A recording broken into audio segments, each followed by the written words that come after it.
Is Sideshow Collectibles playing a dangerous game? Hey, it's Chris the Batman Statue Collector. Welcome back once again to Brotherhood of the Bat Collectibles, where we talk about high-end statue collecting, and I can't thank you enough for being here. And like I said, has Sideshow kind of lost their marbles? Have they flipped their lid? Are they making a good decision here? And today we're going to be talking about the Loki Premium Format. It's a hit or miss video, but specifically, we're going to be talking about the price point.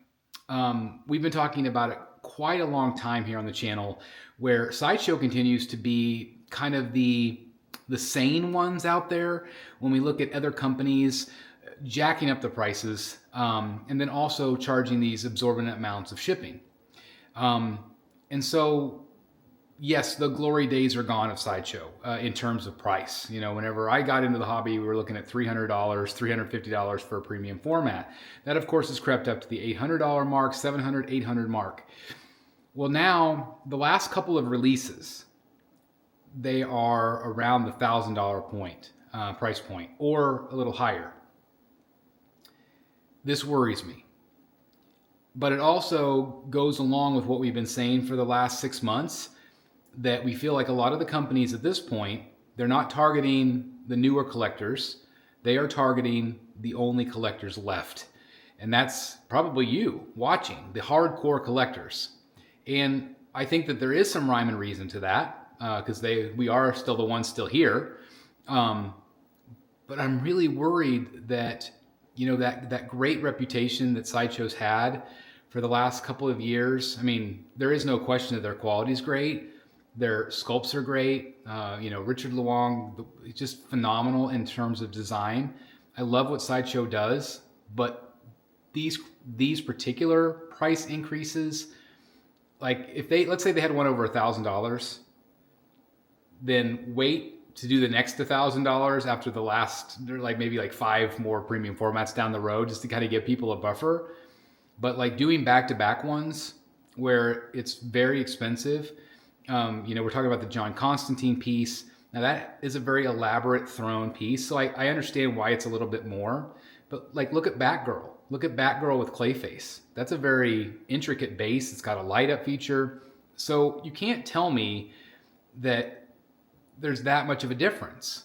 Now we did talk on Rogues about maybe that there's a paint issue, you know, paint difference, because there is more detail.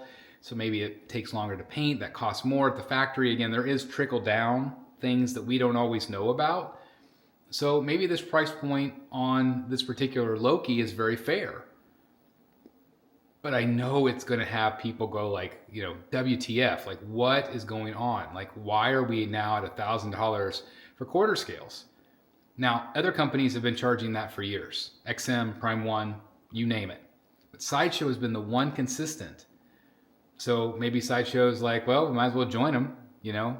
But I do feel like that is what truly has set Sideshow apart, is their lower price point.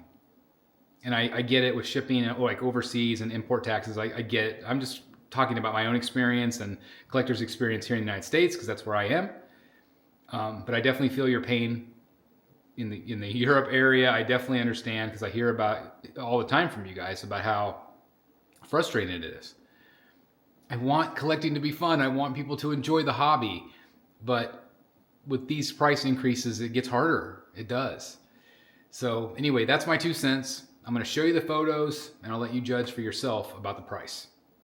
So first things first, again, this is a beautiful looking statue. This is sculpted by Steve Lord, art direction, Richard Luong, and of course the Sideshow developmental team.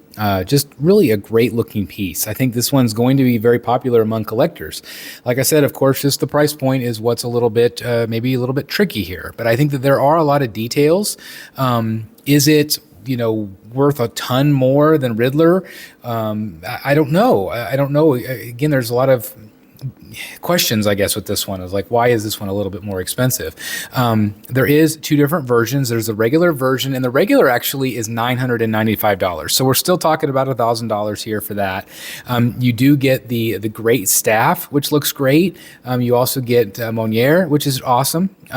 So I think that's great. Again, there's a lot of really nice aspects to this. There is a lot of detail in the base. It kind of has that wood grain look. Obviously, you have that devilish smirk on his face, and I think that looks great. There is an alternative.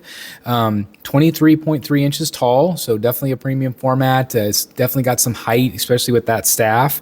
And that really is what gives it the most of its height.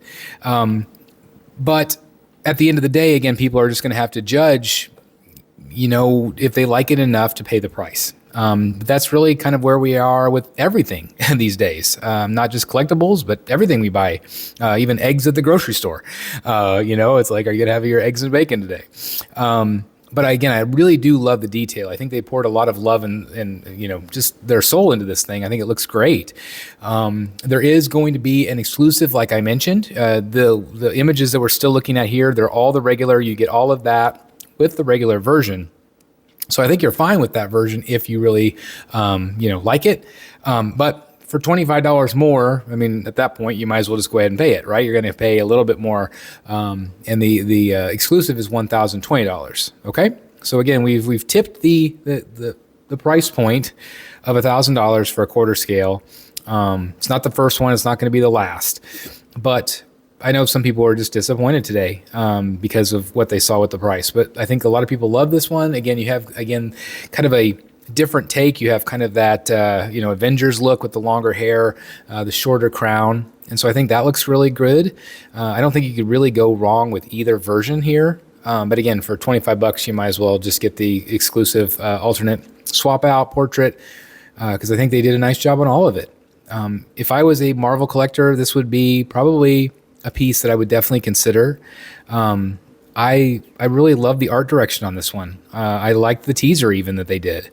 And so again, it's just going to be very subjective of what about, with the price point. People are leaving the hobby because of the prices.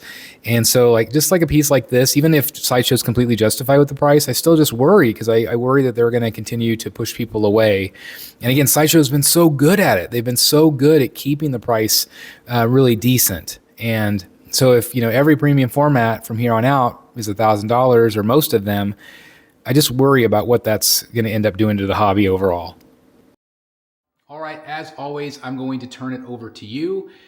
Is it a hit? Is it a miss? In my opinion, it's a bit of a miss, specifically on the price point. I think the statue looks nice. I just don't understand the cost. I just don't understand it on this one. I do love the fact that there is an exclusive. It's been a minute since Sideshow's done that. And I think that's great to give still collectors some options, and that does make collecting fun in terms of like resale and, depending on what aspect of the hobby you're into. But I just feel like these prices are going to continue to scare people away. Yes, there are going to be a select few, but obviously I think that the edition size will be lower on this one. And maybe Sideshow's okay with that. Gone are those days. Like I said, the glory days are gone. But we can still enjoy this hobby. But like I say all the time, that maybe we just have to be more selective. So if you're a massive Loki fan, maybe spend the extra money on this one, but maybe don't get the next one that you really want. Does that suck? Yes, because we want everything, right? But I don't know. It's hard. It's hard to see collectors being frustrated by the price. And again, maybe Sideshow's completely justified by the price on this one. I just don't know. Anyway, I definitely want to hear your thoughts. Let me know. Again, be constructive if you can. Pure negativity doesn't ever help, but be constructive. Let Sideshow know your thoughts and opinions. What do you think would have been a better price point? Like, what do you think would have been more acceptable? Or do you think it is acceptable? Do you think that they're right on the money? We kind of predicted, I think on Rogues the other night, like $925, $950, somewhere in there. So we were close because it did have the throne aspect, the chair and everything. But again, I always go back to that Batgirl. Like, that was not that long. This came out last year in 2024. And it wasn't that much, not even close. And the light up feature. So anyway, boggles my mind. But I definitely want to hear your thoughts. I love to hear your take. And again, I can't thank you guys enough for continuing to watch the content, chiming in the comments, and just being part of this community. I love you guys. Hope you're all doing well. And I'll see you soon in the Batcave. Bye, everybody. Oh, by the way, the Loki is available for order if you want to check out the links.